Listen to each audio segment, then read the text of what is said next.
Quem não trouxe Bíblia assim, física, de livro, assim,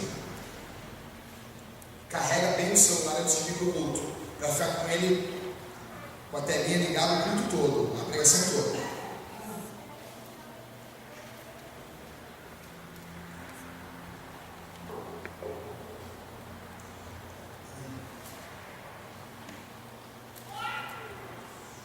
Atos capítulo 4, nós vamos ler 8 versículos, tá? E meu coração está explodindo com essa mensagem. Semana passada eu preguei até o versículo 22. Hoje eu vou pregar do versículo 23 ao versículo 31. Tá bom? Eu peço que a partir de hoje, a partir da semana que vem, vocês tragam caneta, vocês tragam papéis para ir anotando, porque ainda que vocês talvez não leiam em casa, vocês vão guardar a mensagem. Por exemplo, hoje nós estamos na semana 11 da série de Atos. Vocês anotam o título. Hoje eu vou pregar sobre capacitados pelo Espírito Santo para prosseguir. Semana passada eu falei sobre ser capacitado pelo Espírito Santo para a perseguição. Hoje, capacitados pelo Espírito Santo para prosseguir. Tá bom? Precisa de um T, né? Tem um lá. Se tu quiser pegar o teu, Cris, ou Richard, a gente sempre troca. Né? Ligou o gravador já? Não, mas perderam o cabo e hoje A gente não achou o cabo do... pode tirar, pode desligar. A gente não achou o cabo. Foi bom enquanto durou. Tá, pessoal, vamos ler todo mundo junto? Atos, capítulo 4, versículo 23 em diante. Vamos lá. Todo mundo prestando atenção, tá? Uma vez soltos, vocês se lembram, semana passada Pedro e João estavam presos. Uma vez soltos, procuraram. Leia ainda, música. Vamos ler 4, 23. Todo mundo lendo aí. Eu vou pegar no pé de vocês. Atos, capítulo 4, 23. Foi. Uma vez soltos, procuraram os irmãos e lhes contaram quantas coisas lhes haviam dito os principais sacerdotes e os anciãos. Versículo 24. Ouvindo isso, unânimes levantaram a voz a Deus e disseram: Tu, soberano Senhor, que fizeste o céu, a terra, o mar e tudo o que neles há, que disseste por intermédio do Espírito Santo por boca de Davi, nosso pai, teu servo. Por que se enfureceram os gentios e os povos imaginaram coisas vãs? Levantaram-se os reis da terra e as autoridades ajuntaram-se uma contra o Senhor. Não. Versículo 26. Levantaram-se os reis da terra e as autoridades ajuntaram-se a uma contra o Senhor e contra o seu ungido. Versículo 27. Porque verdadeiramente se ajuntaram nessa cidade contra o teu santo servo Jesus, ao qual ungiste Herodes e Pôncio. Eu li errado de novo. 27. Porque verdadeiramente se ajuntaram nessa cidade contra o teu santo servo, ao qual ungiste Herodes e Pôncio Pilatos, com gentios e gente de Israel, para fazerem tudo o que tua mão e o teu propósito predeterminaram. Eles eram calvinistas. Agora, Senhor, olha para as suas ameaças e concede aos teus servos que anunciem com toda a intrepidez a tua palavra, enquanto estendes a mão para fazer curas, sinais e prodígios, por intermédio do nome do teu santo servo Jesus. Tendo eles orado, versículo 31, tendo eles orado, tremeu o lugar onde estavam reunidos. Todos ficaram cheios do Espírito Santo e com intrepidez anunciavam a palavra de Deus. Senhor Jesus, ajuda-me, Senhor, uma vez mais para falar a tua palavra com fidelidade. Fala aos nossos corações. Que essa noite seja uma noite singular em nossa história, para a glória de teu nome. Em nome de Jesus, amém. Está desligado aí, acho que coisa, né? Pessoal,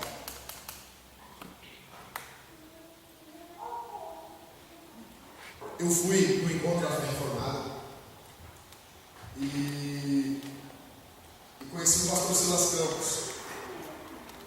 E eu pedi para ele um PowerPoint que ele usou. Vou usar hoje aqui. Tem tudo a ver com a gente. Tá? Eu quero que vocês prestem atenção. É bem tranquilo. Será que liga? Então tá. Pessoal, vamos lá. Já estava aberto aí, tá? Pode passar um? Tá. Pessoal, eu sei que às vezes os meus sermões são longos e se parecem com um. Você tem que ler junto, tá? Volta ali, vamos ensaiar. Vamos lá. Eu sei que às vezes os meus sermões são longos e se parecem com um. Mas é que eu não desejo que você. Todos os meus sermões são bíblicos e por isso são uma. Pode ficar tranquilo que eu não sou de. Vamos lá, igreja. Pois eu sei que diariamente vocês enfrentam problemas e é forçado a. Ou até. Mas antes de. É para você não ser pego de. Entendo que o melhor é ouvir a palavra aí. Para evitar o pecado e as suas consequências. É muito simples, é só. Confiar na graça e parar de procurar.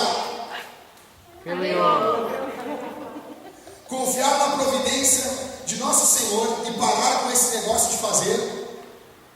Tempestade voltar. Eu sei que às vezes você irá encontrar Mala. dando uma de. Não sem braço. Tentando te colocar.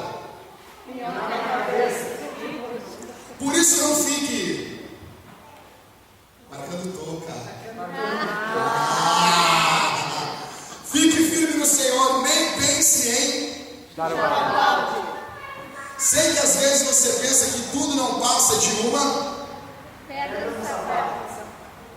Mas não fique com O pé atrás. Pois se tratando de ser um bom discípulo de Cristo, você está com. É só tomar cuidado para não.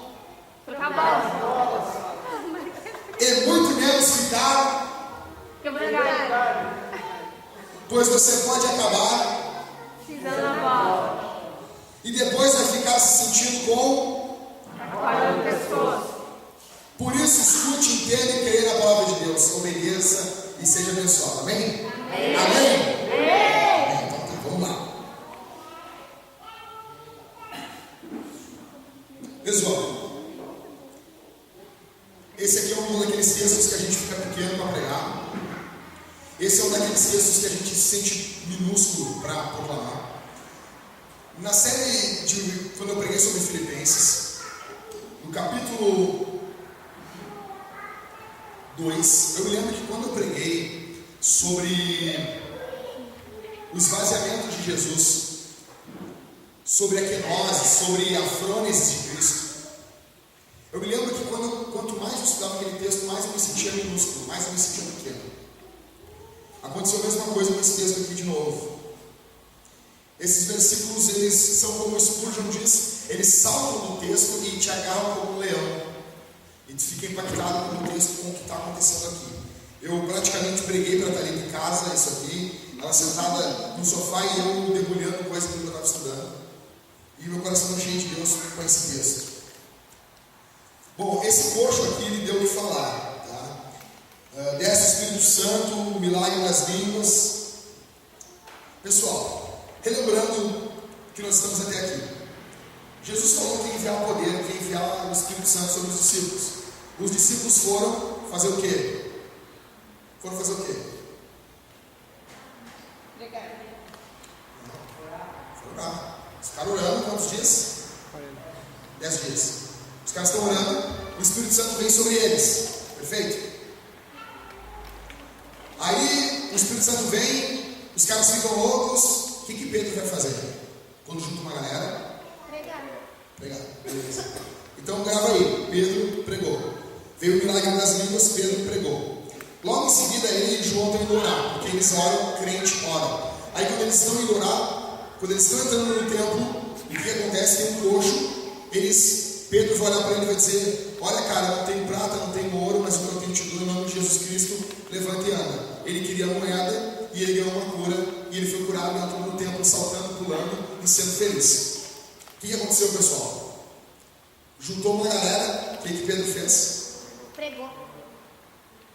Você está acompanhando? Então ele pregou em Atos 2, do jeito de Pentecostes. Em Atos 3, quando junta uma galera para ver o coxo, Pedro pregou. Aí estão todo mundo feliz, saltitante, vem os líderes e prendem eles.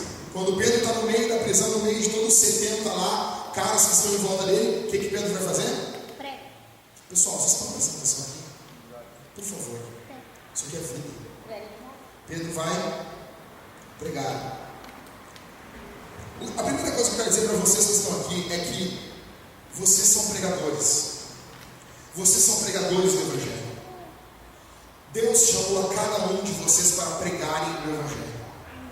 Se vocês não fossem pregar o Evangelho, vocês poderiam estar mortos. Vocês não têm outra serventia nesse mundo. Se não fosse a incumbência de Cristo para vocês pregarem o Evangelho, vocês já poderiam estar mortos. Jesus já poderia ter levado a igreja para o céu. Nós só estamos nesse mundo. Nós só somos mantidos nesse mundo para pregar o Evangelho. Dá muita atenção comigo. Jesus disse o que para os discípulos? Ide. No original, no grego, é indo. Indo por todo mundo, pregando o Evangelho a toda criatura, proclamando o Evangelho a toda criatura. Enquanto a gente vai indo, a gente vai pregando. Alguém vai dizer assim para mim: Jackson, eu não tenho preparo, eu não tenho seminário, eu não li muito a Bíblia, eu sou novo na fé, eu não tive tempo ainda para ler a Bíblia, eu não tive tempo ainda de estudar muito as doutrinas bíblicas, eu não tive tempo ainda de ler toda uma teologia sistemática, eu não tive tempo de ler bons livros devocionais. Sim, esse é um empecilho para se pregar no Evangelho. Se os pregadores que não conhecem o Evangelho, eles ficassem com a boca calada, fechada, nós teríamos muito menos problemas do que nós temos hoje. Eu prefiro, o Thomas Watson dizia, é melhor não termos nenhum presbítero do que termos um presbítero ruim. Eu preferia que nenhum dos missionários que não conhecem a Bíblia são enviados e pregam um monte de mentiras, que eles nunca tivessem sido enviados. Porém, todo cristão possui uma mensagem. Marcos, capítulo 5, versículo 18 ao 20, um pouquinho antes, Jesus chega em Gadara. Vai ter 2 endemoniados. Ele vai chegar, vai expulsar o demônio dos caras. Aí o cara vai chegar para ele e vai dizer assim: olha, por favor, me deixa ir contigo. Me deixa ir junto contigo. Jesus dentro do barco. Jesus olhou para aquele ex-endemoniado e olhou para ele e disse assim: cara, não dá para tu comigo. Tá, mas Jesus, eu queria ir contigo. Não dá. A cidade expulsou Jesus por causa dos porcos. Você se lembra já dessa pessoa? Eu já peguei numa quinta-feira. Aí, Jesus, por favor, deixa eu ir contigo. Jesus vai falar o que para aquele cara? Capítulo 5, versículo 18 ao 20 de Marcos. Leia. Ao entrar Jesus no barco, suplicava-lhe o que for endemoniado que o deixasse estar com ele. Jesus, porém, não lhe permitiu, mas ordenou-lhe: vai para a tua casa, para os teus, anuncia-lhes tudo o que o Senhor te fez e como teve compaixão de ti. Então ele foi e começou a proclamar em toda Decápolis tudo o que Jesus lhe fizera, e todos se admiravam. O cara era um endemoniado. O cara era um cara cheio de demônio. Pingava demônio. Ia torcer, se fosse torcer o cara, pingava demônio do cara. O cara tinha muito demônio na vida dele. E não eram os demônios fake da Universal. Não eram os demônios fake da graça. Não era aqueles demônios como um amigo meu expulsou um demônio com tapa no ouvido. Você sabia disso que meu amigo expulsou um demônio com tapa no ouvido? Porque demônio fraco a gente só usa com tapa no ouvido. Meu amigo, ele era coveiro e ele tá lá tranquilo, quando de repente tinha uns caras batendo tambor dentro do cemitério. Aqueles caras estão batendo tambor, e ele chegou e disse assim: olha, estou avisando vocês.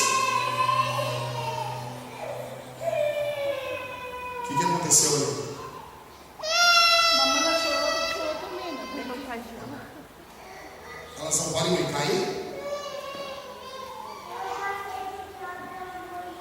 Bom, vê aí. Tá. Pessoal, presta atenção aqui, presta atenção. Aquele cara. Tá voltando. Aí meu amigo chegou ali no cemitério, os caras estavam batendo tambor e ele disse assim: se vocês não saírem daqui, eu vou pegar e eu vou vir e vou quebrar a cara de vocês. Não, que tu não pode bater em entidade, que é entidade, que é entidade. Olha aqui, olha pra cá. Não perde atenção daqui. Aí ele chegou e os caras estão batendo tambor. Ele disse que não avisei. Mas ele deu um tapa. Na minha época ele falava uma concha. Fechou a mão assim. Sabe quando tu fica assim, tu sabe? Ele deu um tapa naquele cara com o vestido. Que o cara foi se rodeando e foi indo embora. Ele foi indo embora e foi embora. Expulsou o demônio do tapa. Esse aqui não é demônio que a gente expulsa com tapa. Esse aqui é demônio mesmo. O cara vem demorando 5 minutos atrás. 5 minutos. 5 minutos. O cara foi liberto, já queria ir com Jesus. Jesus falou o que para ele? Vai e prega. Ele foi enviado por Jesus. Ele não foi enviado ali, pessoal, por qualquer um. Jesus enviou aquele cara para ele pregar. Sabe o que é Decápolis? É um conjunto de 10 cidades. Esse cara foi missionário em 10 cidades pagãs. Até hoje tem monumentos em homenagem a esse cara. Aquele local foi transformado pela pregação desse homem. Jacques, mas tu disse que a gente tem que ter preparo, que a gente tem que se preparar. Claro. Mas esse cara não tem preparo? Claro que não. Então como é que eu resolvo isso? Isso é muito simples. Não entre em assuntos que vocês não dominam. Jesus deu uma mensagem para vocês. Jesus salva. Você, a mensagem do Evangelho: Deus é santo, puro, justo. Vocês são pecadores. Nós todos somos pecadores maus. Merecemos o inferno. Estamos perdidos. Jesus é aquele que vai nos salvar. Vocês vão contar o testemunho de vocês e vão pregar o Evangelho assim. Ah, mas eu não sei que tal coisa. Não sei, não entendo disso. Não entrem em assuntos que vocês não dominam. Depois de dominar o assunto, entrem nesses assuntos. Simples assim. Deus deu mestres à sua igreja. E isso pode ser, não quer dizer que todo mundo aqui vai ser mestre. É muito simples dedicar a vida para estudo, dedicar a vida para oração. É muito simples. É muito simples, mas são poucos que fazem. Deus chamou alguns para serem mestres. E eu não acredito que isso não é nem em todas as igrejas locais. Tem muitas igrejas locais que não tem mestre. Quando eu estou falando de mestre, eu estou falando de cara que ele abençoa a igreja de um país. Por exemplo, nós temos algumas pessoas aqui nesse país que abençoam a igreja. Franklin Ferreira é um cara que abençoa a igreja no Brasil. Augusto Zigodemos é um cara que abençoa a igreja no Brasil. Tem servido de bênção aqui para a igreja desse país. Nós temos homens que são mestres no país. E é nítido que Deus deu o dom de mestres para esses homens. Isso não é para a gente se imprimir. Talvez alguém tenha aqui no nosso meio, alguém que vai ser um mestre, alguém que Deus deu o dom para você ser mestre. Você tem orado e você tem sido levado pelo Espírito Santo para estudar a palavra, para conhecer a Bíblia a fundo, de uma forma diferenciada. Só que o fato é que a maioria dos cristãos não vão ser mestres. Então, o meu conselho é: não entrem em assuntos que vocês não conhecem. Pedro pregou, pregue o Evangelho, simples assim, tá bom? O grande problema de muitos evangelistas é que eles querem ser o Google de Deus. Vocês não são o Google de Deus.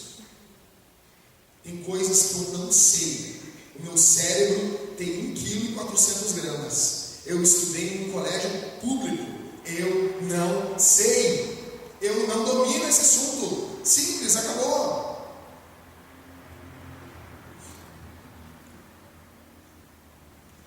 Pois bem, vamos lá. A gente está no Império Romano.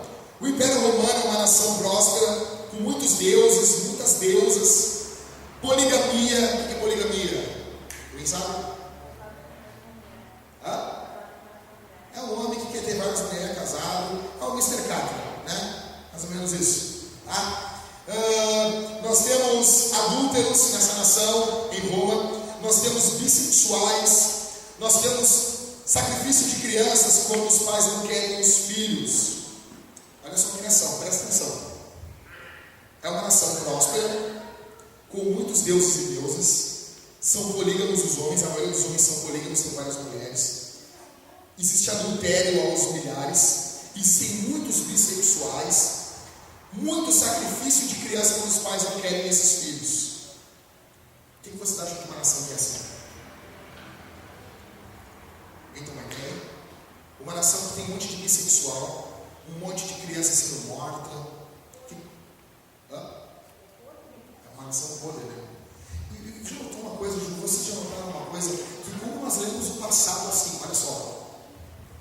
O Império Romano era tão lixo, né? O Império Romano, eles tinham deuses e deusas. O Império Romano, eles eram adúlteros. No Império Romano, eles eram bissexuais. No Império Romano, eles tinham sacrifício de crianças. Pessoal, isso aqui é o Brasil. Não mudou. Quando eu fui estudar como que era o culto no período de Santo Agostinho, não mudou. Nós temos a tendência a imaginar que o mundo mudou muito, mudou tecnologicamente falando. Mas muita coisa continua sendo como sempre foi.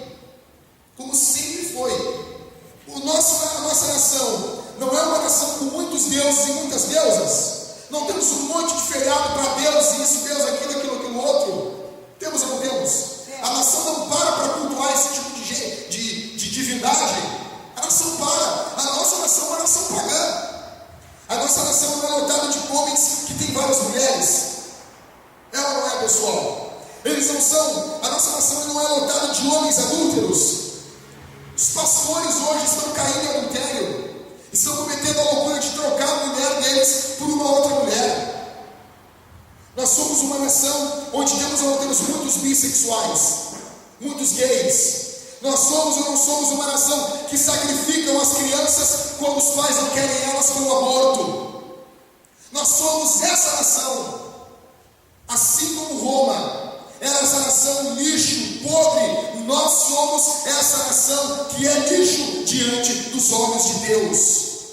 Quando eu olho isso, vem para mim dois sentimentos. O primeiro de surpresa. O primeiro sentimento quando eu olho isso, eu fico surpreso. Poxa, eu achava que o povo era muito pior que nós. Não. Mas o segundo sentimento é de esperança, porque isso mostra que Deus pode nos usar. Deus usou uma igreja lá em Roma. Deus usou um povo em Roma. Deus usou um povo para pregar o evangelho em Roma. E eles subverteram Roma com a mensagem do evangelho que eu e que você temos. Deus não precisa de uma multidão para pregar. Deus precisa de um homem, uma mulher que dedique a sua vida na obra de Deus. Resumindo o texto, eles são soltos. Os discípulos estavam lá presos. Pedro pregou para os caras. Foi corajoso, foi gaúcho, foi gaudério, macho do alegrete. Pregou o evangelho para os caras. Foi solto. Saiu. A primeira coisa que eles vão fazer, vão se encontrar com os irmãos e vão relatar tudo. Vão dar um F5. Atualizaram os irmãos. Os irmãos ficaram sabendo de tudo que estava acontecendo. Aí, o que eles vão fazer? Eles vão orar. E eles vão orar o Salmo capítulo 2, que nós lemos no culto, no começo do culto. Eles vão pedir intrepidez. Eles vão pedir que aquela perseguição não permitam que eles se acovardem. Não permitam que eles fiquem acabrunhados no canto, escondidos com medo. Eles vão pedir: não, Senhor, dá-nos intrepidez para pregar o teu evangelho. Depois de orar, o lugar tremeu. porque eu achei que o lugar tinha tremido enquanto eles estavam orando. Aí não dá, ia ter uma oração assim, Senhor. Não. A Bíblia diz que eles oraram, depois que eles oraram, o lugar tremeu. Que legal. Efeitos especiais. O lugar tremeu. Eles foram o que depois que o lugar tremeu? Quem está com a Bíblia aberta aí, pessoal? Em Atos, capítulo 4, versículo 31. O que achar? Se levanta aqui, fica de pé e lê bem alto. Quando terminaram de fazer essa oração, De pé. quando terminaram de fazer essa oração, o lugar onde estavam reunidos tremeu. Então todos ficaram cheios do Espírito Santo e começaram a anunciar corajosamente a palavra de Deus. Aí o lugar treme, eles são cheios do Espírito Santo e eles vão fazer o quê? Vão ficar dentro da igreja, pulando, falando em línguas, batendo salamim no coelho. Eu já vi isso, eu vi cara correndo na igreja, eles dão estrelinha, cheio do Espírito Santo. Um veio de um lado, outro veio do outro, deram 2 estrelinhas. E eu tive uma raiva desses caras. Primeiro porque eu nunca soube dar uma estrelinha direito. Na minha cabeça, a minha estrelinha sempre foi perfeitinha. Mas quando tu olha aquele cara com a estrelinha toda torta, assim, sabe? Tu tem pena dele, porque na cabeça dele tá bom. Mas na tua, tu tá vendo que tá bom. E aqueles caras deram 2 estrelinhas bem direitinho. Eles não ficaram fazendo isso. Eles foram cheios do Espírito Santo e foram proclamar o Evangelho. O que a gente aprende com tudo isso? O que vocês aprendem com tudo isso? O que eu aprendo com tudo isso? O que esse texto tem a nos dizer hoje? O que esse texto tem a dizer para a tua semana? O que esse texto tem para te alimentar hoje aqui, se você realmente é a ovelha de Jesus? A ovelha de Jesus precisa do pasto da palavra. O que isso tem a falar para mim e para ti? Em primeiro lugar, versículo 23. Uma igreja cheia do Espírito Santo busca a companhia dos irmãos nos tempos de tribulação. Versículo 23, vamos ler? Eu vou falar de novo. Uma igreja cheia do Espírito Santo busca a companhia dos irmãos nos tempos de tribulação. Versículo 23, vamos lá. Uma vez soltos, procuraram os irmãos e lhes contaram quantas coisas lhes haviam dito os principais sacerdotes e os anciãos. Pessoal, esses são os apóstolos. É Pedro, é João. Não é qualquer mané da esquina, não é qualquer pica-fumo, não é qualquer Zé Ruela, não é qualquer charlatão querendo dar uma de pastor. Não, eu estou falando de Pedro e eu estou falando de João. Pedro, o cara que era ali, faixa de Jesus, estava sempre com o mestre. O mestre vai orar, quem que Jesus vai chamar? Pedro, Tiago e João.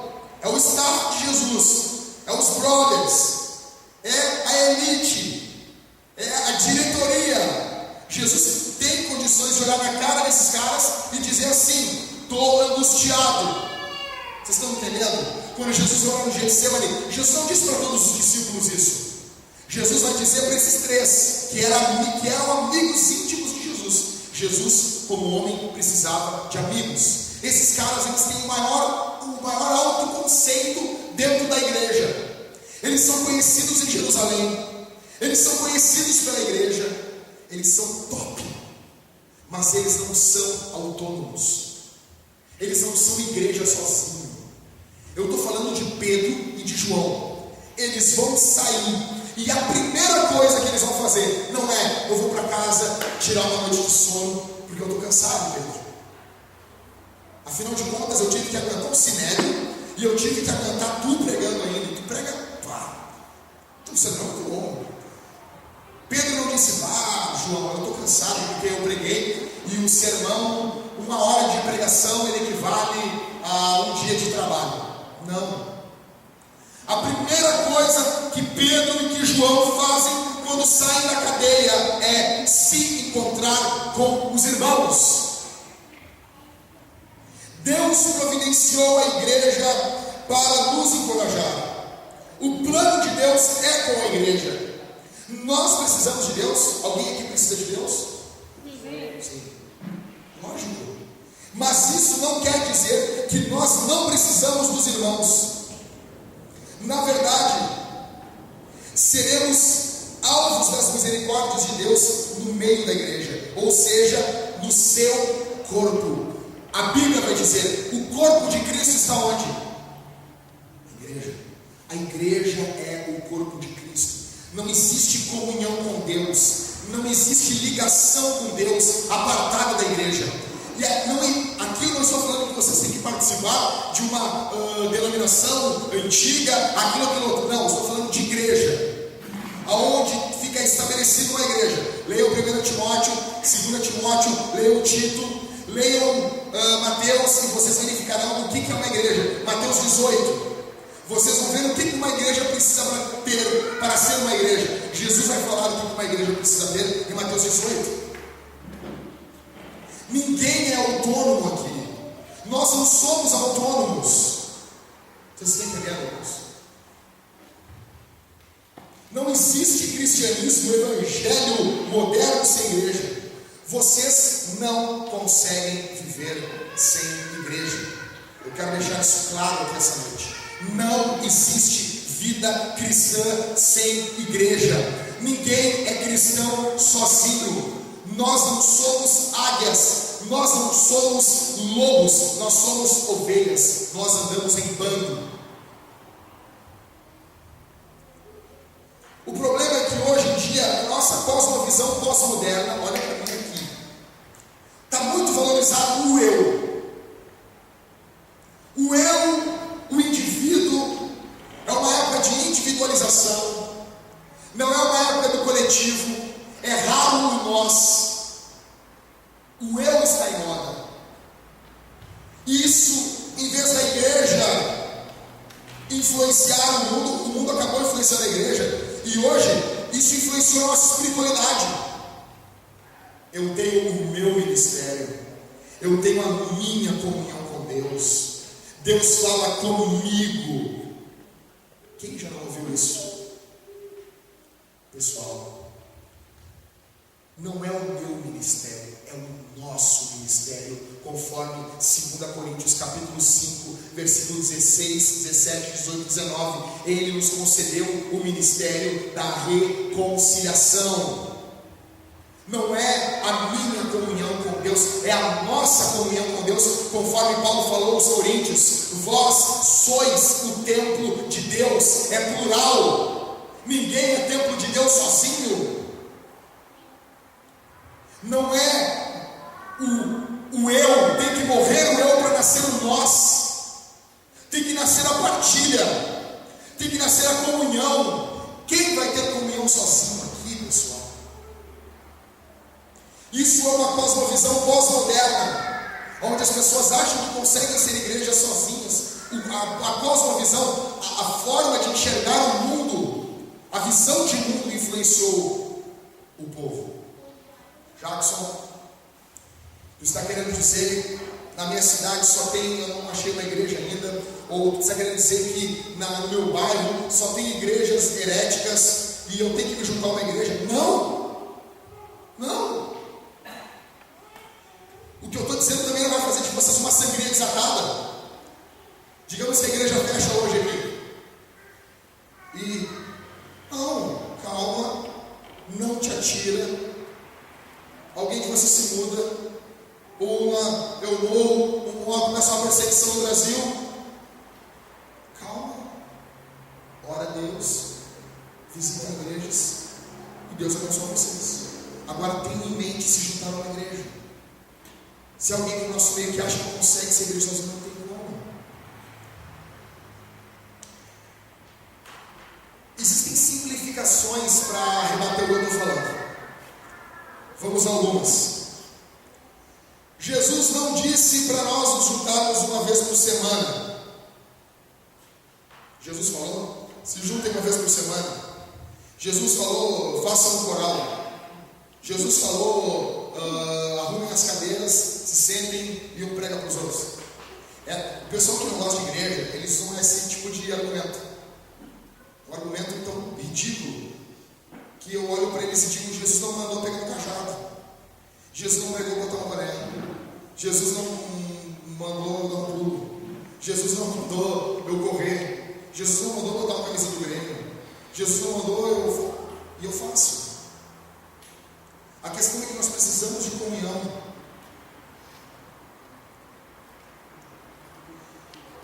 Pessoal, o que eu vou falar aqui não é indireta para ninguém. Eu não uso muito para dar indireta. Tanto que eu prego os textos bíblicos em série, de propósito. O que eu vou falar, várias pessoas já me falaram aqui dentro disso. Eu já falei isso. O que eu vou falar serve para mim. O que eu vou falar serve para muitas pessoas que não são aqui da igreja. Muitos vivem dizendo: eu não estou bem, cara. Não vou no culto. Eu não estou legal. Eu não vou na oração. Eu não vou no culto de domingo. Eu não estou bem. Eu estou cansado, Jackson. Eu estou abatido. Eu estou fraco. Não estou falando de doença no corpo. Não estou falando de doença. Estou falando de: não estou legal, eu estou chateado. Vocês acham que os apóstolos não estavam chateados quando eles saíram da prisão? Os caras estavam presos. Essas expressões em si, elas são uma contradição. É como dizer: está acabando a gasolina no meu carro, por isso que eu não vou no posto. Fecha uma coisa com a outra. Eu estou com muita fome e por isso eu não vou no restaurante. Pessoal, o diabo ataca a vida de vocês. O mundo ataca a vida de vocês. O mundo ataca as nossas vidas. Em resposta a isso, nós precisamos urgentemente estarmos em comunhão. Os apóstolos saem da prisão. O anseio, o primeiro desejo deles é estar reunidos com a igreja. Existem duas formas de Deus falar com você: lendo a Bíblia em casa. Leia a Bíblia. Quem gosta de ouvir Deus falar, lê a Bíblia. Quem não lê a Bíblia é porque não gosta de ouvir Deus falar. Lê a Bíblia, Deus vai falar com você. Segunda forma é a forma como Ele fala de forma congregada com a gente, como igreja, diante da pregação do Evangelho. A minha pergunta para vocês aqui: para quem vocês correm no momento da adversidade? Aonde vocês vão quando vocês não estão bem? Para quem vocês ligam quando vocês estão com problemas? Um cristão liga para outro cristão quando ele está com problema. Um cristão não liga para o ímpio para resolver os seus problemas. Para quem que você procura? Eles estavam com problemas, esses caras, e eles procuraram os irmãos. Eles procuraram os crentes. O Mateus Henry diz: eu vou chegar no céu e vou beijar esse cara. Esse cara é demais. Presta atenção no que o Mateus Henry diz. O nosso crescimento no uso dos talentos e no serviço cristão não deve nos fazer pensar que estamos acima dos deveres e dos privilégios da comunhão dos santos. A posição que vocês ocupam não te dá privilégio de te isentar dos deveres da comunhão e dos privilégios que a comunhão te traz também. Alguém abre a Bíblia aí em Atos capítulo 2, versículo 46, e levanta e lê bem alto, por favor.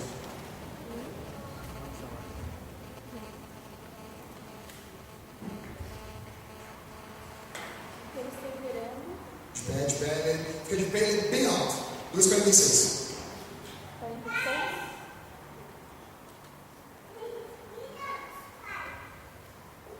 Perseverando, unânimes, todos os dias do templo, e partindo o pão em casa, comiam juntos com alegria e singeleza de coração.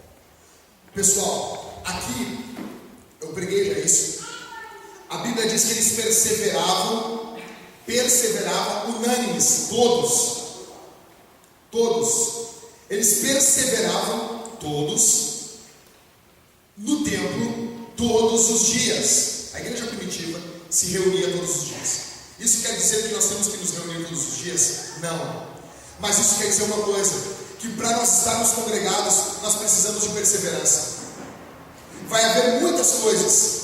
Todos têm uma desculpa para não estar congregados.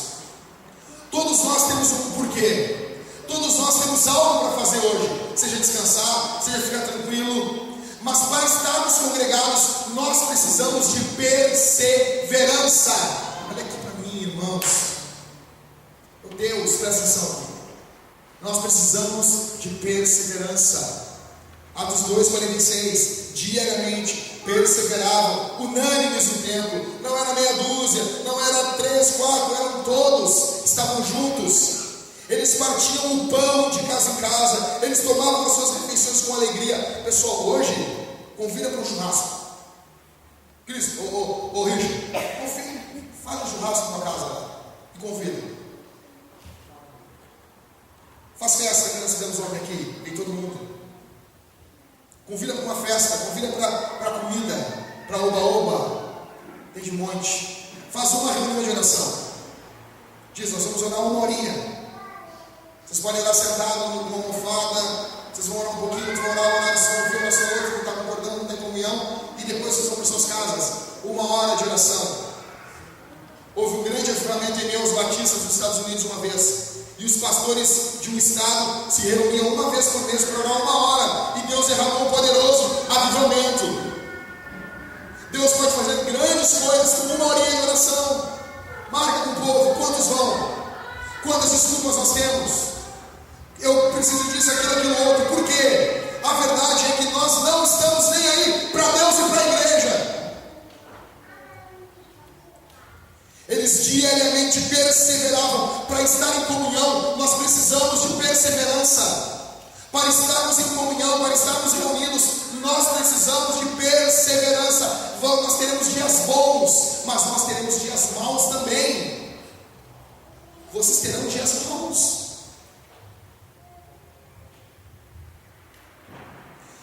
Nós temos alguns problemas aqui. Nós não entendemos que para nos reunirmos nós precisamos de perseverança.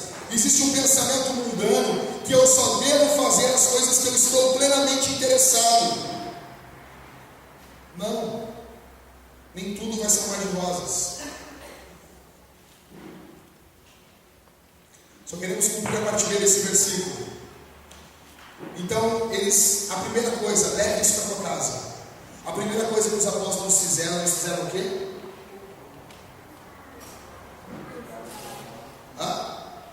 Procuraram os irmãos. Procuraram os irmãos, se reuniram. A reunião da igreja é algo muito sério, desde Atos dos Apóstolos. Jesus, ele andava reunido com as pessoas. Não pense, não deixe os filhos do diabo tirar essa cabeça de vocês. Colocar que a igreja sempre andou reunida em 2000 anos. Jesus se reunia com os discípulos. Eles estavam sempre congregados. O que eles fizeram também? Versículo 24 ou 26 do capítulo 4 de Atos. Alguém pode ler para nós?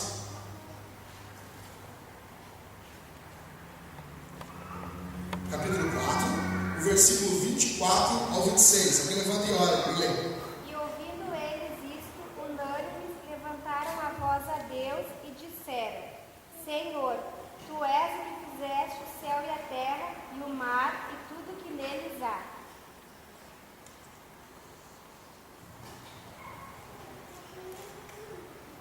Não, é o 24 ou 26. Que disseste pela boca de Davi teu servo, porque bramaram as gentes e os povos pensaram coisas vãs, levantaram-se os reis da terra e os príncipes se ajuntaram a uma contra o Senhor e contra o seu ungido. Pessoal, a primeira perseguição dos apóstolos, a primeira perseguição da igreja, o que eles vão fazer depois de se reunir? Eles vão orar. Eles não vão recorrer à justiça em primeiro lugar. Eles não vão recorrer em primeiro lugar aos homens. Eles vão recorrer em primeiro lugar a quem, pessoal? A quem? Deus. A primeira perseguição dos apóstolos foi servida de uma reunião de oração. Eles buscaram a Deus. No momento das crises, eles não recorreram a ninguém, a não ser a Deus.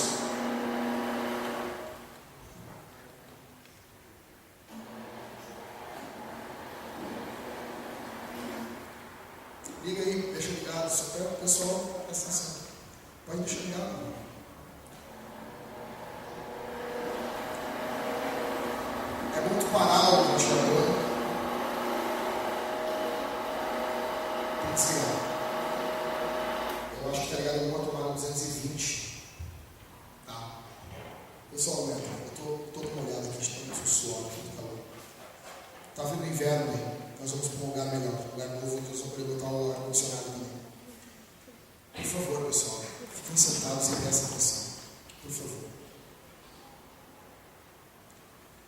Vamos lá. O que eles vão fazer aqui, pessoal?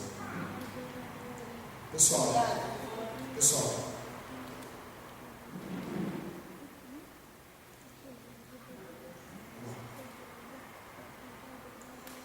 Eles vão orar.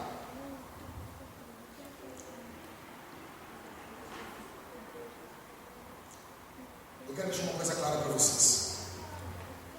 As amizades cristãs, elas vão orar por vocês. Quem é amigo de vocês vai orar por vocês. Por isso que eu sou totalmente contra alguém desabafar e peito para quem não é cristão. São pessoas que eles podem te dar um bom conselho, eles podem te ajudar, eles podem conversar com vocês numa boa, eles podem ter boas intenções, mas eles nunca vão pegar e vão orar por vocês.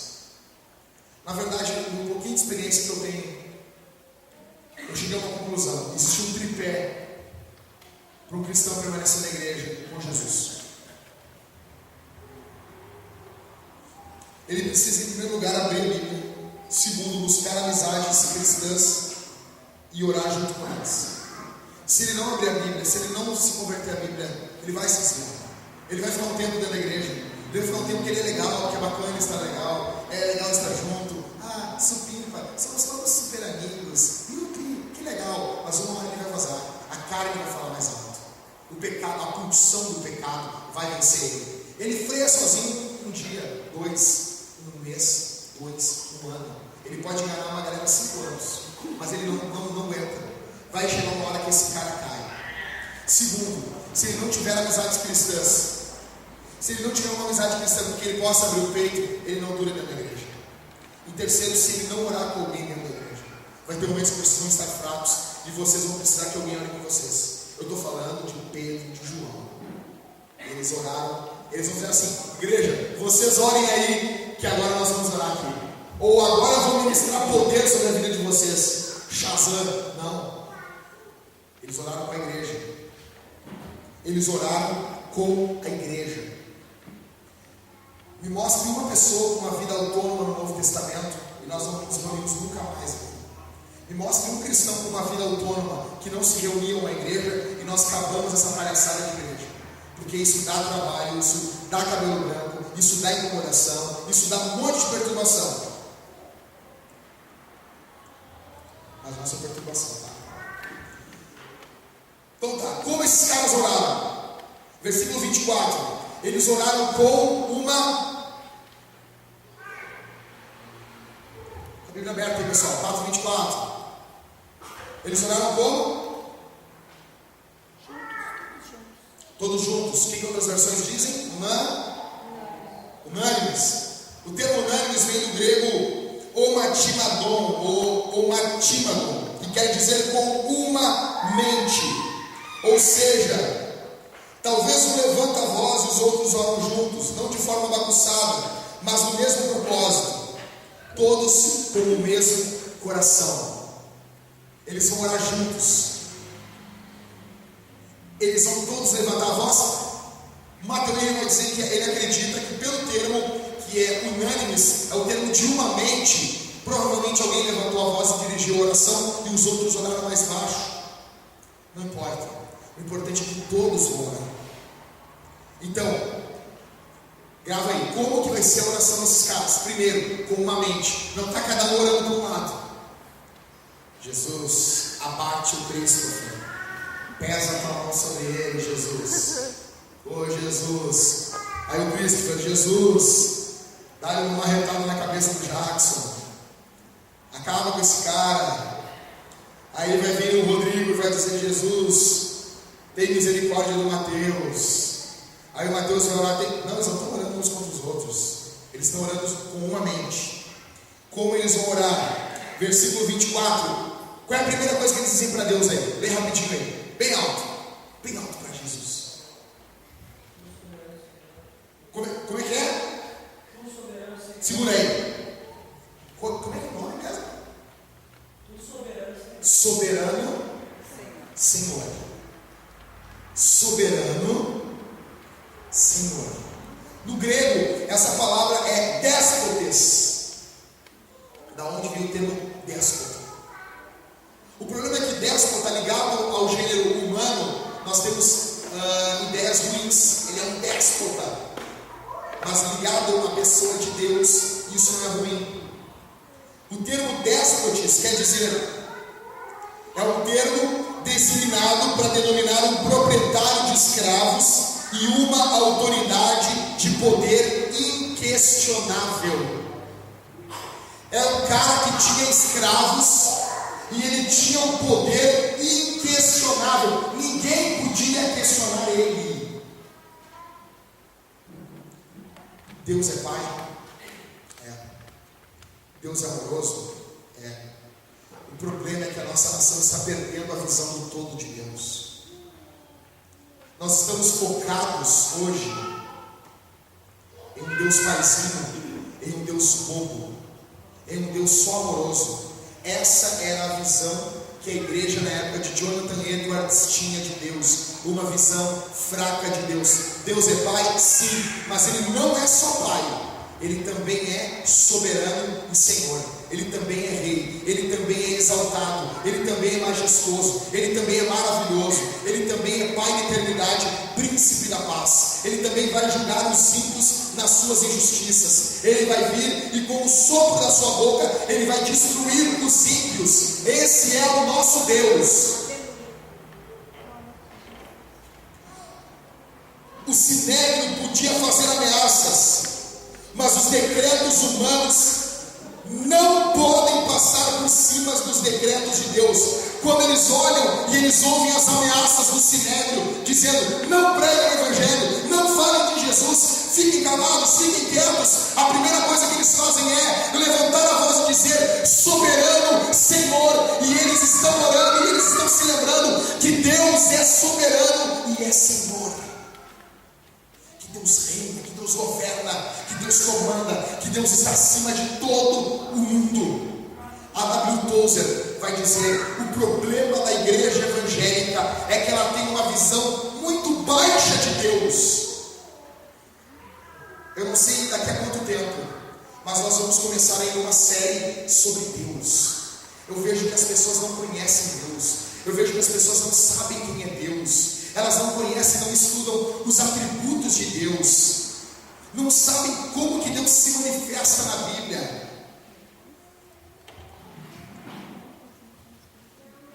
Isaías vai dizer: o nosso Deus mediu as águas dos mares na concha das suas mãos e pesou o pó da terra em balança precisa. O nosso Deus é aquele que criou e chama cada estrela pelo seu nome e está sentado sobre a redondeza da terra. Nós não estamos à mercê dos políticos de Brasília, nós não estamos à mercê do futuro. Vocês não estão jogados no mundo como pessoas sem pai, sem alguém que cuida de vocês. Nós estamos andando em Jesus, na história que Deus escreveu. Aleluia. O nosso Deus escreveu a história, Ele arquitetou tudo. Tudo Ele é soberano. Como eles oraram, versículo 25. Alguém lê para nós aí o versículo 25, bem alto para Jesus.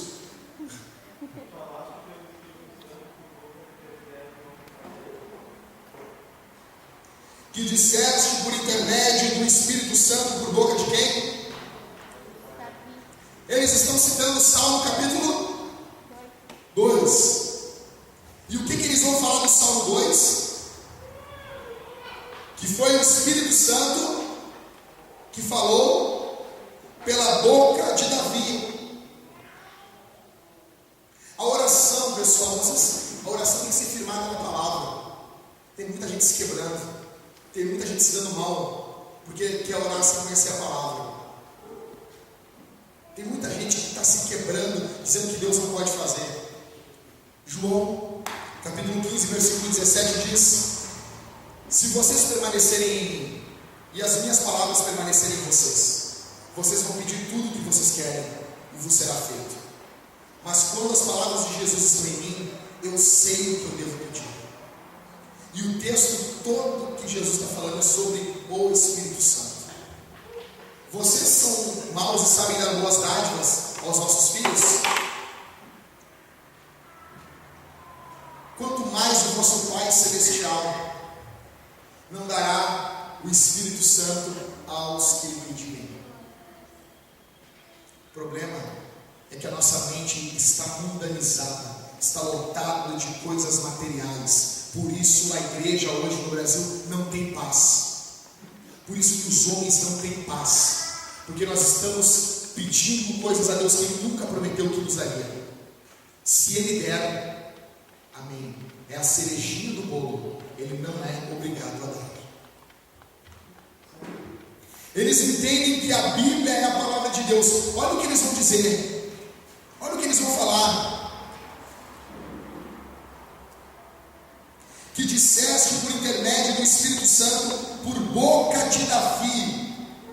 O Espírito Santo, eles estão lendo o Salmo 2 e eles estão dizendo que o Espírito Santo falou pela boca de Davi.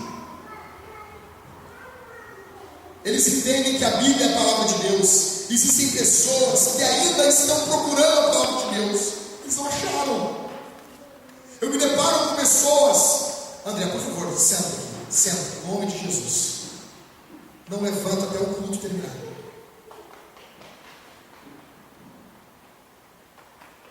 Senta aí. Estou pregando.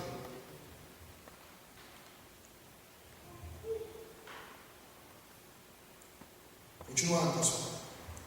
Existem pessoas que estão procurando a palavra de Deus. Existem pessoas que ficam querendo saber aonde Deus está. Enquanto nós temos a Bíblia, os apóstolos disseram, Deus falou por boca de Davi. Pelo Espírito Santo falou pela boca de Davi. A igreja sempre entendeu que a Bíblia é a palavra de Deus. Vocês creem que a Bíblia é a palavra de Deus? Sim. Pessoal, a forma como eu me relaciono com a Bíblia é a forma como eu me relaciono com Deus. Se eu desprezo a meditação na Escritura, vocês podem chorar, vocês podem se espernear, vocês podem enlouquecer, vocês podem fazer acontecer, vocês podem me pegar pela camiseta, esgarçar minha camiseta e dizer: eu amo a Deus. Mentira! Não amam a Deus. Não amam. Quem ama o Senhor ama as palavras do Senhor. Quem ama a Deus ama a palavra de Deus.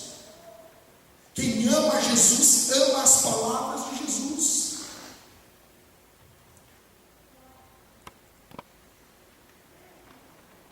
Terceiro, correto. Eles entendem que a maldade humana não frustra os planos de Deus. Alguém lê o versículo 27 e 28 aí bem alto, professor?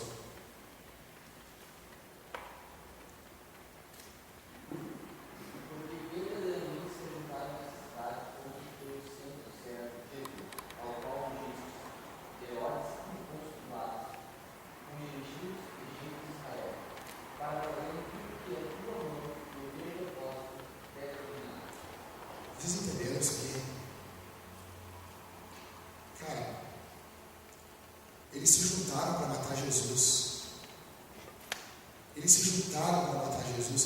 O versículo 28 vai dizer: para fazerem tudo o que a tua mão e o teu propósito pré-determinaram. Nós vemos que os homens odeiam a Deus. Os homens odeiam a palavra de Deus. O homem natural odeia a pregação, o homem natural odeia a igreja, o homem natural odeia louvor, o homem natural odeia a Bíblia, o homem natural odeia Cristo, o homem natural ele é anticristo. A única vez que Deus esteve entre nós como homem, ele foi morto.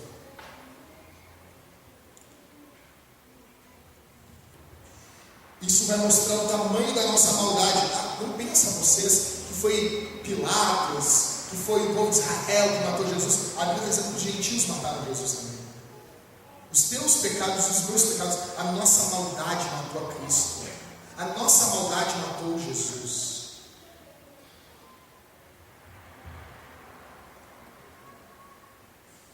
Pessoal, o versículo 28.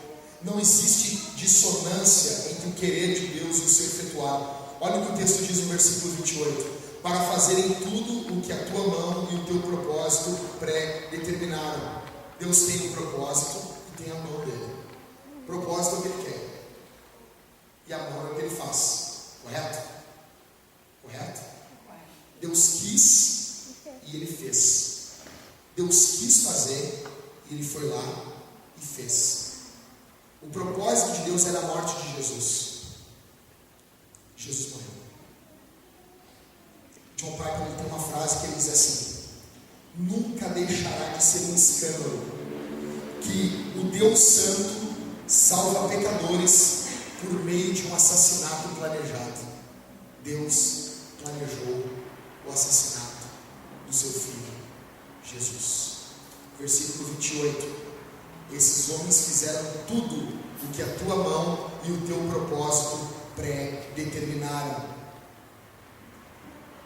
Tudo o que Deus quer fazer, Ele faz. Salmos 135, versículo 6. Tudo quanto aprouve ao Senhor, Ele o fez, nos céus, na terra, no mar e em todos os abismos. Deus governa em meio ao caos. Isso enche o nosso coração de conforto, se nós amamos esse Deus, e enche o nosso coração de ódio e de raiva, se nós odiamos esse Deus. Se vocês amam a Deus, se verdadeiramente vocês amam ao Senhor, quando vocês descobrem que Deus governa tudo, vocês estão em paz, vocês estão com o coração descansado. Uma vez, um dos enviados de Roma chegou até Lutero. Ele disse assim: Lutero, esse movimento de reforma vai passar. Aqueles que estão contigo vão te abandonar. Tu vai ficar sozinho. Roma virá e irá te matar. O que tu vai fazer? Aonde tu vai estar no momento desse? Lutero parou, olhou para o cara e disse: eu estarei aonde estou agora, nas mãos do meu Deus. Eu estarei aonde eu estou agora, nas mãos do meu Deus. O nosso Deus é um Deus que não permite adversidades, que Ele não permite frustrações, que Ele não permite lágrimas. Em Apocalipse capítulo 19 diz: e Ele nos enxugará dos nossos olhos todas as lágrimas. Isso quer dizer que até aquele dia nós iremos chorar. Isso quer dizer que teremos sofrimento até aquele dia, e naquele dia isso vai cessar.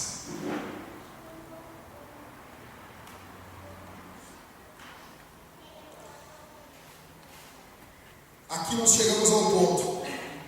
A Bíblia levanta essas duas bandeiras. A igreja primitiva aceitava as duas bandeiras: um Deus 100% soberano e um homem 100% responsável pelos seus atos. Versículo 27 diz: porque verdadeiramente se ajuntaram nessa cidade contra o teu santo servo Jesus, a qual ungiste, Herodes, Pôncio Pilatos, e com os gentios e gente de Israel. Ou seja, eles estão orando e eles estão dizendo que a culpa é dos homens. Os homens se juntaram contra Jesus. Os homens são culpados, os homens são maldosos, os homens são ímpios. Só que em seguida, o que eles vão dizer? Que Deus, Ele continua soberano, que Deus, Ele continua governando a história. Não tenta resolver isso na tua cabeça que vocês vão pirar. Vocês vão enlouquecer. Não tem como resolver isso aqui. Na eternidade, talvez nós podemos saber por quê. E não precisamos. Nosso relacionamento com Deus é por fé. Correto? Em quarto, eles pedem um livramento. Eles não pedem um livramento, está dizendo, mas sim um poder para testemunhar. Eles não vão orar por livramento. Isso que é fantástico. Alguém lê o versículo 29 para nós, bem alto, bem forte. Enche o pulmão e lê, crente. Fica de pé e lê, vai. Agora, pois, ó Senhor, olha para o Senhor em asas, são os teus servos que falem com toda ousadia a tua palavra.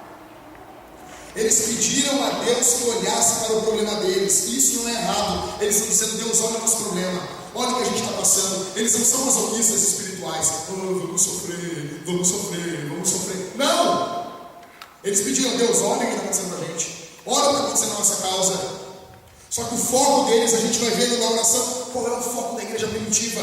Eles pediram que Deus olhasse o problema deles, mas o alvo era a glória de Deus. Eles pedem poder para anunciar a palavra de Deus, eles pedem autoridade. Agora, Senhor, olha para as suas ameaças e concede aos teus servos que anunciem a tua palavra com toda intrepidez. Eles estão orando, eles estão clamando, eles estão pedindo: Deus, dá-nos mais intrepidez diante dessas ameaças, dá-nos mais poder diante dessas ameaças. Essa é a missão da igreja. A tua missão nesse mundo não é enriquecer. A tua missão nesse mundo não é juntar coisa que você não vai levar para o outro lado. Não é. A nossa missão é proclamarmos a glória de Deus nesse mundo e nos gastarmos pelo Evangelho. Como vai ser os seus 5 primeiros minutos na eternidade? Como que vai ser quando tu entrar na eternidade? Tu precisa juntar com o diabo e os seus anjos no inferno da eternidade. Eu não estou dizendo que vocês não vão trabalhar, eu não estou dizendo que vocês não vão estudar, não vão ralar, façam tudo isso, mas que tudo isso aponte para a glória de Deus, que tudo isso aponte, redunde para a pregação do Evangelho, promoção do Evangelho, pregação e exortação, e cuidado com a igreja, cuidado com os ímpios, pregação para essa gente.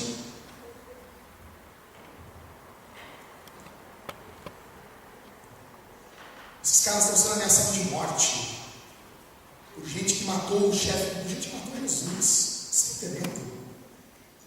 Os caras que mataram Jesus estão ameaçando esses caras, e eles estão pedindo mais intrepidez para pregar o Evangelho, e eles estão pedindo mais poder, eles não estão se acovardando. Tem mulheres ali, meninas, gurias que estão me ouvindo aqui, que vocês têm sonhos de vocês também tinham mulheres aqui, tuas irmãs, que também tinham sonhos, que também tinham filhos, que também tinham desejos. Aqui também tem homens que trabalhavam e levavam sustento para suas casas, mas eles estão olhando, eles foram chamados por Jesus. Tem uma chama no coração deles que arde pelo Evangelho, e eles estão dizendo: Deus, olha para as ameaças, porque os olhos deles não estão nas ameaças, eles estão pedindo para Deus olhar, e eles estão pedindo: quanto a nós, Senhor, dá-nos mais intrepidez para pregar o teu Evangelho, dá-nos mais intrepidez para pregar o teu Evangelho, Senhor. Eu pergunto para vocês aqui essa noite: qual é o teu maior desejo? Qual é o teu maior sonho? Qual é o teu maior sonho nesse mundo? É ter uma casa própria? É ter o teu carro quitado? É casar? Que nicho de vida é esse? Versículo 30, estou terminando. Eles estão abertos para os milagres de Deus. Alguém lê o versículo 30 bem alto aí, pessoal?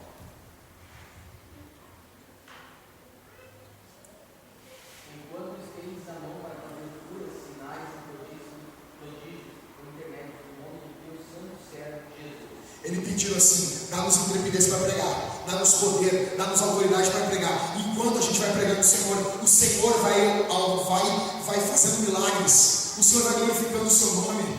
Vão indo junto, é uma caminhada junto. A agenda teológica de Atos não está fechada para os milagres de Deus. Primeiro, eles entendem que quem faz os milagres e os administra é Deus. Deus. Segundo, entendendo? Quero que você preste atenção aqui. Eu chego no ápice da mensagem. Eles estão orando. Eles têm uma obra adiante. Tem Pedro, tem João, os apóstolos estão ali. E eles não vão ir fazer a obra. Não, eu ouvi de Jesus, eu sei como é que tem que fazer. Eles estão humildes. Essa oração pelos sinais é simplesmente um pedido. Nos acompanha, Senhor. Vai indo com a gente vai pregando e o Senhor vai operando. É uma dependência de Deus, é uma dependência da presença de Deus, é uma dependência da presença atuante do Espírito Santo. A nossa obra nesse mundo é uma das coisas mais loucas desse mundo. Nós não temos como prosseguir a essa obra fazendo a obra de Deus na carne, fazendo a obra de Deus no esforço humano. Nós precisamos da intervenção de Deus. Por quê? O que nós precisamos? Nós precisamos de curas físicas. Nós precisamos. Os sensacionistas vão dizer que aqui, nesse texto, Jesus curava porque a igreja tinha que evangelizar. Eles não tinham ganhado todas as ações ainda. Nós também não ganhamos ainda. Nós precisamos do poder de Jesus que opere conosco. Isso, o meu entendimento, a minha sabedoria carnal não faz. Nós precisamos de conversões. Nós precisamos de alegria. Pessoal, a alegria é um fruto do Espírito. Porque viver nesse mundo caído e podre, para sermos alegres, somente uma obra de Deus em nossas vidas. Nós precisamos de recursos financeiros, e isso vem de Deus. Ainda que vocês achem que vocês são muito bonzinhos, vocês só estão ofertando a igreja porque Deus já deu para vocês. Ninguém oferta aqui para ganhar, ninguém faz barganha com Deus. Vou te dar 10 para o Senhor me dar tanto. Não. Se vocês ofertam, se eu oferto alguma coisa, é porque Deus já nos deu. Nós precisamos de homens capacitados, nós precisamos de pastores. Qual homem vai querer viver uma vida conforme Paulo falou para Tito? Aquilo é loucura. Lê 1 Timóteo capítulo 3, as especificações para um pastor. Ele tem que ser homem de uma só mulher, ele tem que ser temperante, ele tem que ser sóbrio, ele tem que ser hospitaleiro, ele tem que ser isso, aquilo, outro. É uma lista enorme de exigência. E o cara lê aquele texto e o coração está aquecido e dizendo: Senhor, eu quero isso. Isso é uma obra de Deus. Um pastor verdadeiramente vocacionado por Jesus é uma obra de Deus. Nós precisamos de cooperadores, nós precisamos de escravos do Evangelho, não da igreja, do Evangelho. Nós precisamos de uma proclamação poderosa e cheia de Deus. Isso nós precisamos do Espírito Santo. Minha pergunta para vocês aqui é: qual foi a última vez que vocês oraram por isso? Qual foi a última vez que isso tirou a noite de sono de vocês? Qual foi a última vez que isso preocupou vocês mais do que as suas miseráveis contas? Qual foi a última vez? E último, versículo 31. Eles são cheios do Espírito Santo para proclamarem a palavra. Alguém lê bem alto o último versículo aí, versículo 31. Fica de pé e lê, por gentileza.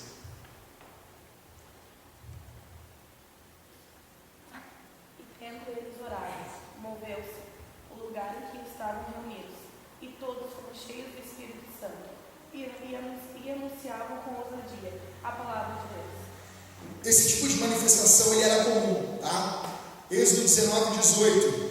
Todo o monte Sinai fumegava, porque o Senhor descera sobre ele em fogo. A sua fumaça subiu, desceu sobre ele como fogo. A sua fumaça subiu como fumaça de uma fornalha, e todo o monte tremia grandemente. Deus desceu ali e o monte tremeu. Eu falei semana passada que o nosso Deus é o mesmo Deus do Antigo Testamento, ele não mudou.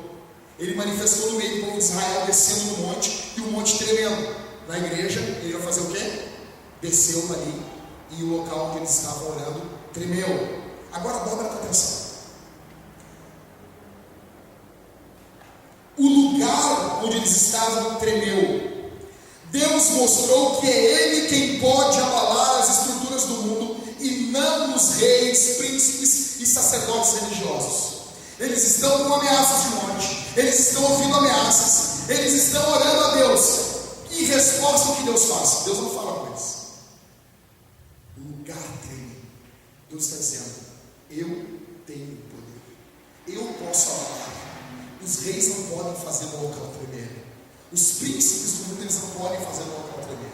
O local onde eles estão é abalado e treme.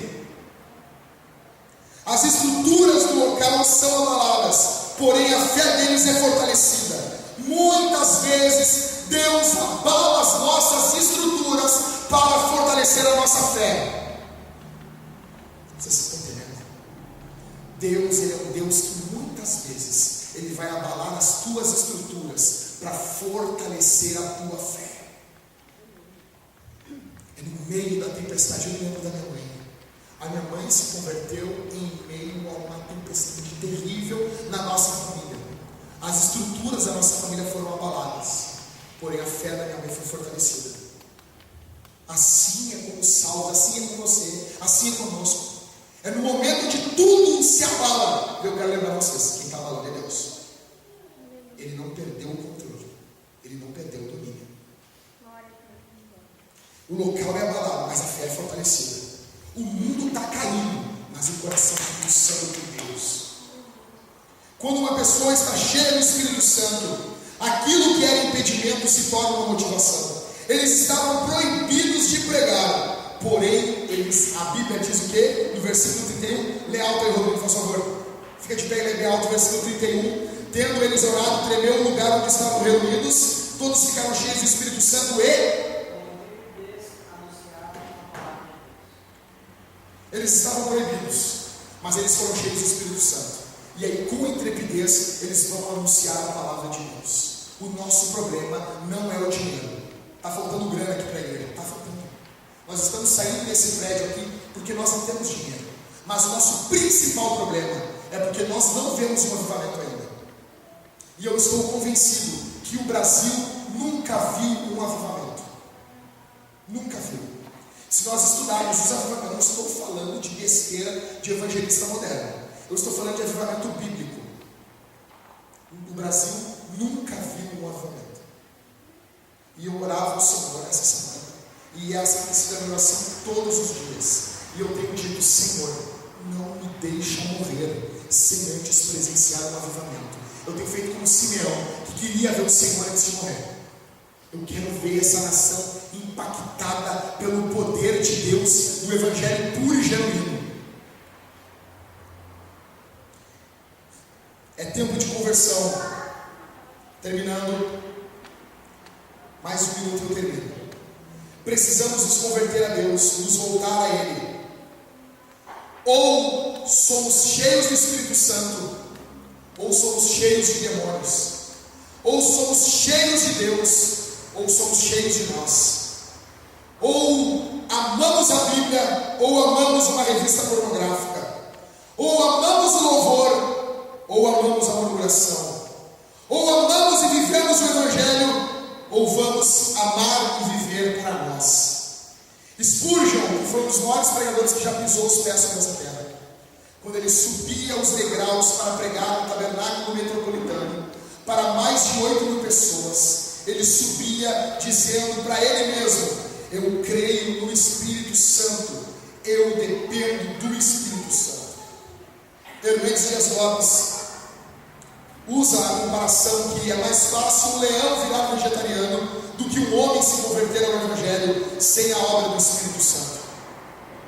Fazer a obra de Deus sem a presença do Espírito Santo é como cortar lenha com o cabo do machado. Nós vamos ler mais 3 versículos e eu vou encerrar. Para dormir, para ir para casa pensando nisso. Rodrigo, Atos 2, versículo 4.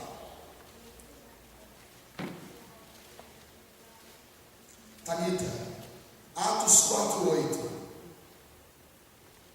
Segura, Rodrigo. Everton, Atos 4, 31. Primeiro o Rodrigo, depois a Thalita e depois o Everton. Fica de pé e lê. Atos 2, 4, presta atenção. Todos ficaram cheios do Espírito Santo e passaram a falar em outras línguas, segundo o Espírito lhes concedia que falassem. E então Pedro, cheio do Espírito Santo, lhes disse: principais do povo e vós, anciãos de Israel. E tendo eles orado, tremeu o lugar em que estavam reunidos. E todos foram cheios do Espírito Santo e anunciavam com intrepidez a palavra de Deus. O que eu quero dizer, terminar dizendo, é que o enchimento de ontem não serve para hoje. Em Atos 2, 4, eles são cheios do Espírito Santo. Em Atos 4, 8, Pedro é cheio do Espírito Santo. Em Atos 4, 31, eles são cheios do Espírito Santo. Vocês precisam ter uma experiência com Deus mediante a palavra. Eu não estou dizendo loucura, pessoal. Então Deus não vai revelar nada novo para vocês. Vocês vão ter conhecimento e iluminação do Espírito nas Sagradas Escrituras. Primeiro, para viver uma vida santa. Amém. Primeiro, o poder de Deus para viver uma vida santa. Poder do Evangelho para viver a palavra. O enchimento de ontem, o culto de ontem, as lágrimas de ontem foram para ontem. Nós precisamos de uma presença poderosa do Espírito Santo hoje em nossas vidas. Atos 2,4, eles são cheios, passou. Atos 4,8, Pedro é cheio, passou. Atos 4,31, eles são cheios do Espírito Santo. E isso nós vamos encontrar em todo o livro de Atos. Hoje é o dia, não é amanhã. Vocês não sabem se vocês terão no amanhã. Quem diz que promete amanhã é mentiroso. Nós não conhecemos o futuro. Nós sabemos que nosso Deus governa. Nós estamos olhando pelo retrovisor. Nós não temos um para-brisa. A gente sabe que Ele está guiando a nossa vida. Só que Ele não nos disse quando é a nossa morte, quando nós vamos morrer, quando nós vamos ficar doentes. Quem disse que vocês têm mais um ano de vida? Quem disse que vocês podem? É hoje. Volte-se para Deus hoje. Hoje. O enchimento de ontem não serve para ontem. É hoje. Vamos ficar de pé.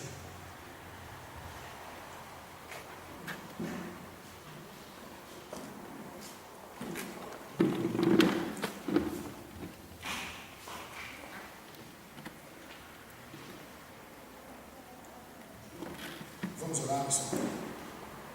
Vamos orar.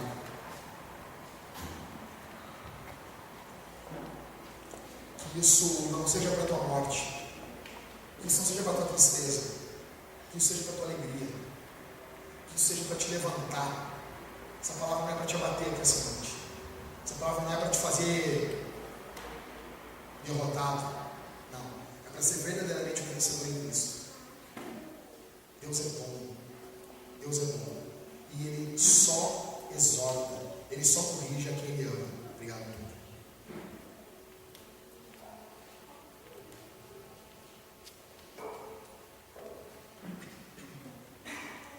Feche seus olhos. Vamos orar. Senhor Deus. Senhor Deus Todo-Poderoso. Senhor Deus Todo-Maravilhoso. Senhor Deus Todo-Exaltado. Pedimos que o Senhor olhe para as nossas aflições, o Senhor olhe para as nossas dificuldades, mas que o Senhor nos dê fortaleza, o Senhor nos fortaleça para pregarmos o Teu Evangelho, para proclamarmos as Tuas maravilhas, para proclamarmos as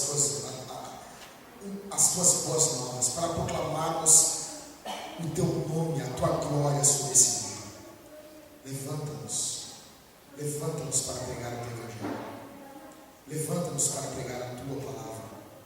Levanta-nos para proclamar com autoridade. Converte-nos a Ti, nós seremos convertidos.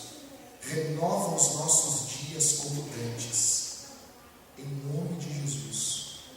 Em nome de Jesus. Faz a Tua obra, Senhor. Tu és poderoso. Converte pessoas aqui essa noite. Transforma pessoas aqui essa noite. Inflama os crentes aqui essa noite para pregarem o Teu Evangelho. Senhor, que eles sejam acordados na madrugada para orar. Que eles sejam acordados para ler Tua palavra. Que durante o dia eles tenham sede de meditar no Teu Evangelho. Em nome de Jesus. Em nome de Jesus. Nós temos muitos desafios. Mas o que nós queremos principalmente é sermos cheios do Teu Espírito e proclamarmos a Tua palavra como ousadia. Perdoa nossos pecados, perdoa as nossas falhas, perdoa as nossas